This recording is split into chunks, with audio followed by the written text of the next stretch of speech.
Selamat siang semuanya. Di sini, saya akan mempresentasikan hasil kerja saya mengenai analisis tokoh motivator, yaitu Raden Ajeng Kartini. Sebelum dilanjut, perkenalkan nama saya Igusti Made Dewi, kode kelas 01. Pertama-tama, saya akan membahas mengenai latar belakang motivasi. Motivasi adalah dorongan atau daya penggerak yang berasal dari dalam diri sendiri untuk melakukan tindakan tertentu guna mencapai tujuannya. Motivasi dapat dipicu oleh berbagai faktor seperti kebutuhan, keinginan, harapan, dan juga cita-cita. Motivasi yang kuat akan mendorong seseorang untuk bekerja keras, pantang menyerah, dan terus berusaha meskipun menghadapi rintangan.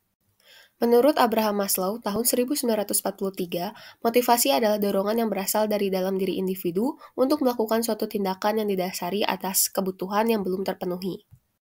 Terdapat 3 alasan mengapa motivasi penting dalam kepemimpinan. Yang pertama, untuk meningkatkan produktivitas dan kinerja. Yang kedua, untuk menciptakan lingkungan kerja yang positif. Dan yang ketiga, untuk menghadapi tantangan dan mencapai tujuan bersama. Seorang pemimpin dapat mendorong pengikutnya dengan cara berikut. Yang pertama, memberikan visi dan misi yang jelas. Yang kedua, memberikan komunikasi yang efektif. Yang ketiga, menghargai dan mengakui prestasi.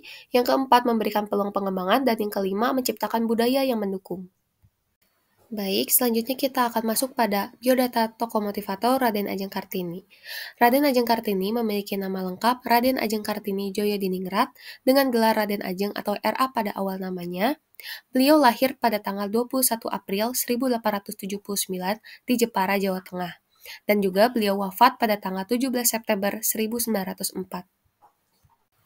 Raden Ajeng Kartini atau yang akrab disapa R.A. Kartini merupakan sosok inspiratif yang selalu dikenang sebagai pahlawan emansipasi wanita Indonesia.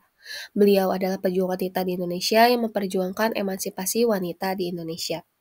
Meskipun terlahir di lingkungan yang penuh keterbatasan bagi wanita pada masanya, Kartini memiliki semangat juang yang tinggi untuk memperjuangkan kesetaraan gender dan juga hak asasi perempuan. Beliau menginspirasi saya karena menyadari bahwa pendidikan merupakan kunci utama untuk memajukan wanita. Bahkan, hingga saat ini masih banyak pikiran yang sangat memandang rendah wanita dan juga budaya patriarki yang sangat luas di Indonesia. Semangatnya untuk memperjuangkan hak wanita terus hidup dan menginspirasi generasi penerusnya. Hari lahirnya yaitu 21 April diperingati sebagai Hari Kartini setiap tahunnya sebagai bentuk penghormatan atas jasa-jasanya. Beliau meninggalkan banyak karya tulis yang mencerminkan pemikirannya tentang pendidikan, perkawinan, kesetaraan gender, dan juga kebebasan berbicara. Berikut beberapa karya R.A. Kartini yang terkenal, yaitu Habis Gelap Terbitlah Terang, Letters de Kartini, Wulandari, dan juga Outlines of Japanese Woman History. Karya-karya R.A. Kartini memiliki pengaruh yang besar terhadap perkembangan pemikiran feminisme di Indonesia. Pemikiran Kartini tentang pendidikan, perkawinan, kesetaraan gender, dan juga kebebasan berbicara telah menginspirasi banyak wanita Indonesia untuk memperjuangkan hak-hak mereka. Kartini juga dianggap sebagai salah satu pahlawan nasional Indonesia yang paling penting keberadaannya karena perjuangannya untuk emansipasi wanita. R.A. Kartini juga mendirikan beberapa sekolah untuk wanita seperti Sekolah Kartini di Semarang dan juga Sekolah Kartini di Rembang. Selain itu, beliau juga aktif dalam berbagai organisasi sosial dan politik yang memperjuangkan hak-hak wanita. R.A. Kartini meninggal dunia pada tanggal 17 September 1904 di usianya yaitu 25 tahun. Namun, pemikiran dan perjuangannya masih terus hidup dan menginspirasi banyak orang hingga saat ini. Kesimpulan yang didapat dari pemaparan tadi yaitu kisah hidup R.A. Kartini yang gigih menunjukkan bahwa Kartini merupakan sosok motivator dan juga inspirasi bagi saya dan juga tentunya bagi banyak perempuan di luar sana yang semakin terpacu untuk lebih semangat dalam menaikkan derajatnya baik melalui pendidikan dan juga karirnya.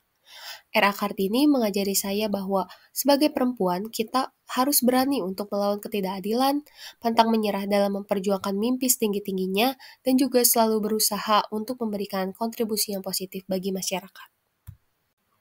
Baik, sekian pemaparan yang dapat saya sampaikan. Mohon maaf jika ada salah kata, dan terima kasih atas perhatiannya. Selamat siang.